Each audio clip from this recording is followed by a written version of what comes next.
जहां दोस्तों तो ज्ञानेश पर महाभियोग क्यों हुआ खारिज? जवाब नहीं, सिर्फ फैसला।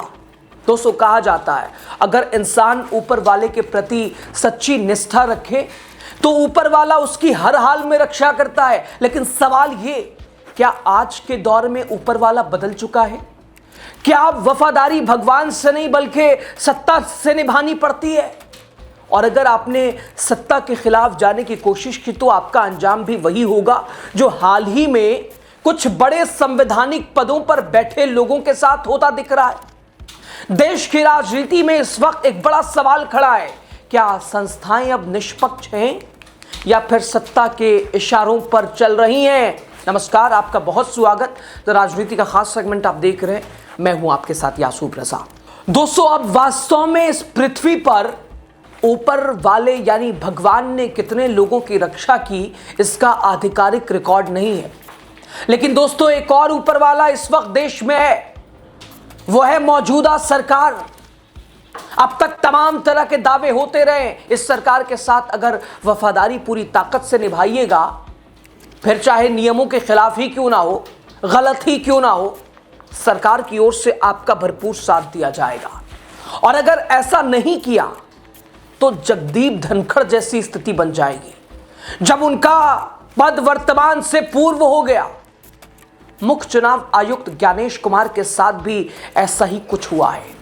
उनका जिस तरह से सरकार ने साथ दिया, अब उस पर भयंकर तरीके से सवाल उठ रहा है। हालांकि यह साथ सीधे तौर पर सरकार की ओर से नहीं दिया गया, लेकिन जिस बीजेपी की केंद्र में सरकार है, जिस बीजेपी की लोकसभा और राज्यसभा में बहुमत है, उसी बीजेपी की सरकार ने जिन्हें सदन चलाने की जिम्मेदारी सौंपी, उन्होंने ही सरकार के मन मुताबिक मुख्य चुनाव आयुक्त ज्ञानेश कुमार के पक्ष में फैसला दे दिया है। दोस्तों मुख्य चुनाव आयुक्त ज्ञानेश कुमार के खिलाफ महाभियोग प्रस्ताव को लोकसभा स्पीकर ओम बिरला और राज्यसभा के सभापति ने खारिज ही कर दिया। इससे अब इस महाभियोग की आगे की कोई कार्रवाई इसमें नहीं होगी। अब देखिए, खारिज तो लोकसभा अध्यक्ष ओम बिरला और राज्यसभा के सभापति सीपी राधाकृष्णन ने कर दिया, लेकिन विपक्ष को खारिज करने की उन्होंने वजह नहीं बताई। विपक्ष का आरोप है कि इसे खारिज किए जाने का कोई कारण नहीं बताया गया। हालांकि विपक्ष को मालूम था ऐसा ही होगा। विपक्ष ज्ञानेश कुमार के कथित पक्षपाती रवैये और एसआईआर की पूरी प्रक्रिया को लेकर उनको हटाने के लिए संसद के दोनों सदनों में प्रस्ताव ले आया था। 12 मार्च को विपक्ष के 63 राज्यसभा सांसदों ने मुख्य चुनाव आयुक्त ज्ञानेश कुमार के खिलाफ महाभियोग का नोटिस दिया था। इस नोटिस में उन्हें हटाने की मांग की गई थी। रिपोर्ट में कहा गया कि सभी जरूरी पहलुओं और मुद्दों की सावधानी पूर्वक तथा निष्पक्ष मूल्यांकन के बाद राज्यसभा के सभापति ने अपनी शक्तियों का प्रयोग करते हुए प्रस्ताव के नोटिस को स्वीकार करने से इनकार कर दिया। लोकसभा स्पीकर ओम बिरला ने भी ऐसी शक्तियों का इस्तेमाल कर प्रस्ताव को खारिज कर दिया। दोनों सदनों के 193 सांसदों ने यह नोटिस दिया था।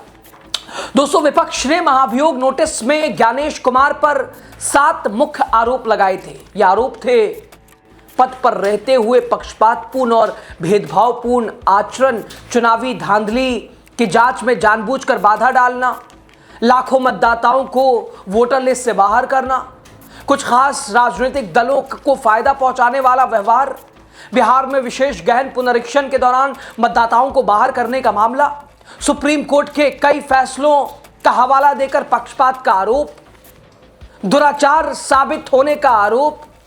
दोस्तों विपक्ष का कहना था कि मुख्य निर्वाचन आयुक्त ने सत्तारूढ़ बीजेपी को कई मौकों पर फायदा पहुंचाया है, खासकर बिहार में चल रहे वोटर लिस्ट के पुनरीक्षण में।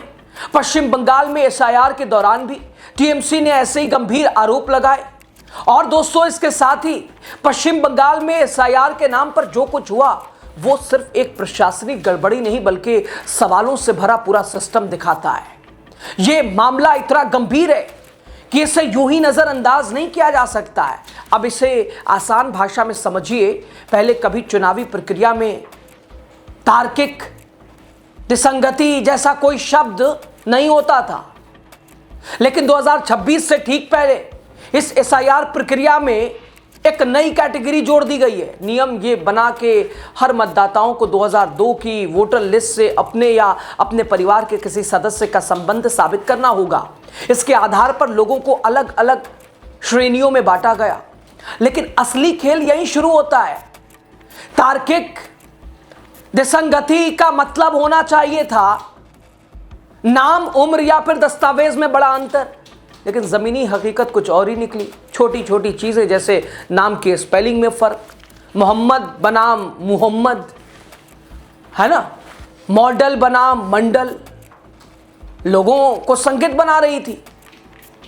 ये डिफरेंसेस, पुराने रिकॉर्ड की खराब स्कैनिंग ने समस्या को और बढ़ा दिया। यानी जो मतदाता पूरी तरह सही था वो भी सिर्फ सॉफ्टवेयर की गलती से शक के दायरे में आ गया। दोस्तों इतना ही नहीं, प्रक्रिया के बीच में एक नया एल्गोरिदम लगा दिया गया जिसने उन लोगों की भी दोबारा जांच शुरू कर दी जिनका मिलान पहले ही हो चुका था।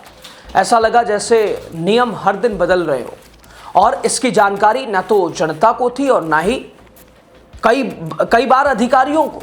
नतीजा ये हुआ कि करोड़ों लोग तार्किक विसंगति की श्रेणी में डाल दिए गए। सबसे हैरान करने वाली बात यह रही कि पूरी तरह सत्यापित सूची सामने आए बिना चुनाव की घोषणा कर दी गई।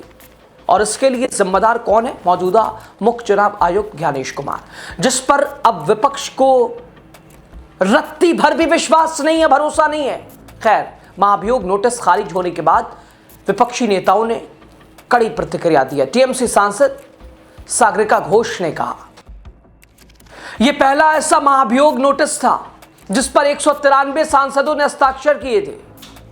हमने विस्तृत नोटिस दिया था, उसमें नियम और तथ्य दिए थे, लेकिन दोनों सदनों ने इसे छोटे से जवाब से खारिज कर दिया। कोई वजह नहीं बताई। हमें आश्चर्य नहीं हुआ। और वहीं दोस्तों एक्स पर पोस्ट करते हुए टीएमसी के ही सांसद डेरेक ओब्रियन ने लिखा, मैंने पहले ही कह दिया था, राज्यसभा सांसदों द्वारा सीईसी ज्ञानेश कुमार को हटाने का नोटिस खारिज, कोई वजह नहीं बताई गई। भाजपा हमारे महान संसद का मजाक उड़ा रही है, शर्म की बात है। दोस्तों वहीं कांग्रेस सांसद जयराम रमेश ने कहा, हमें पता है कि पिछली बार राज्यसभा के सभापति के साथ क्या हुआ था जब उन्होंने विपक्ष के प्रस्ताव को स्वीकार किया था। दोस्तों मुख्य निर्वाचन आयुक्त भारत के चुनाव आयोग का सबसे ऊंचा पद है। संविधान के अनुसार उन्हें हटाना बहुत मुश्किल है। महाभियोग के लिए दोनों सदनों में विशेष बहुमत की जरूरत होती है, लेकिन पहले सदन के अध्यक्ष को नोटिस स्वीकार करना जरूरी होता है। अब दोनों सदनों के अध्यक्षों ने नोटिस खारिज कर दिया, इसलिए यह प्रक्रिया पूरी तरह से रुक गई है। सरकार की तरफ से अभी कोई आधिकारिक बयान नहीं आया, लेकिन सूत्रों के हवाले से मीडिया रिपोर्ट्स में कहा जा रहा है कि आरोप बिना ठोस सबूतों के थे, इसलिए प्रस्ताव को स्वीकार नहीं किया गया। दोस्तों ये घटना संसद में विपक्ष और सत्ता पक्ष के बीच बढ़ते तनाव को भी दिखाती है। विपक्ष ने कहा कि इस मुद्दे पर आगे भी आवाज उठाएंगे। फिलहाल मुख्य निर्वाचन आयुक्त ज्ञानेश कुमार अपने पद पर बने रहेंगे और चुनाव आयोग के कामकाज पर कोई असर नहीं पड़ेगा। तो दोस्तों सवाल अब सिर्फ एक व्यक्ति या एक फैसले का नहीं है, सवाल उस व्यवस्था का है जिस पर लोकतंत्र की पूरी नींव टिकी हुई है। जब संस्थाओं पर सवाल उठने लगे, जब फैसलों की पारदर्शिता पर पर्दा पड़ जाए और जब जवाब मांगने पर सिर्फ खामोशी मिले, तो तब लोकतंत्र सिर्फ एक व्यवस्था नहीं बल्कि एक बहस बन जाता है। आज मुख्य चुनाव आयुक्त के खिलाफ महाभियोग खारिज हुआ है, कल किसी और संस्था पर सवाल उठ सकते हैं, लेकिन सबसे बड़ा सवाल यही है, क्या देश की संस्थाएं सच में स्वतंत्र रहें या फिर वो सत्ता और राजनीति के दबाव में काम कर रही हैं? क्योंकि लोकतंत्र में ऊपर वाला कोई व्यक्ति या सरकार नहीं है, बल्कि संविधान और जनता होती है।